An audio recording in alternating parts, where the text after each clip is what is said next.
हाँ तो दोस्तों हमारे भोजपुरिया king TRP king power star Pawan Singh का एक और गाना इंटरनेशनल लेवल का हो गया है। वो कौन गाना है वो तो आगे बताऊंगा, लेकिन उससे पहले बता दूं कि पावर स्टार पवन सिंह का 2008 में एक गाना आया था जिसका नाम है लॉलीपॉप। ये गाना शायद ही धरती के किसी कोना में बजने से छूटा होगा।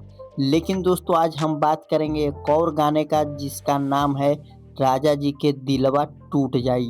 ये गाना दोस्तों लंदन की सड़कों पर अभी गूंज उठ रहा है। आप लोग इस वीडियो में देख रहे होंगे कि कैसे एक लड़की है जो लंदन की सड़कों पर पूरा डांस पर झूम रही है। आप लोगों को विश्वास नहीं होगा तो आप लोग यहाँ पे देख सकते हैं, उसका कैप्शन देख सकते हैं, उस गाने का ट्रेंडिंग में जो रील चल रहा है इंस्टाग्राम पे उसका हैशटैग देख सकते हैं। वैसे इस लड़की का नाम तो मुझे पढ़ने के लिए नहीं आ रहा है, लेकिन आप लोग यहाँ पे देख सकते हैं, मैं उसका स्क्रीन रिकॉर्डिंग भी किया हूँ। आप लोग यहाँ पे पढ़ सकते हैं उस लड़की का क्या नाम है। और आपको बता दूं कि ये गाना अभी इंटरनेशनल लेवल का होते जा रहा है। लंदन में बजा है, जिस तरह से लॉलीपॉप बजते आ रहा था, अमेरिका हो मतलब कहीं भी कोई देश नहीं बचा है कि ये गाना पर डांस नहीं किया। अब उसी तरह से ये भी गाना का क्रेज बढ़ता जा रहा है।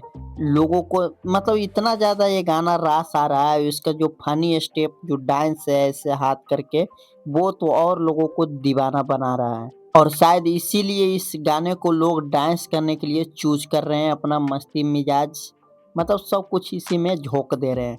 वैसे दोस्तों आपको क्या कहना है इसके बारे में, आप लोग अपना राय ज़रूर दीजिएगा। और साथ ही साथ चैनल पर आए तो चैनल को सब्सक्राइब ज़रूर कर लीजिएगा।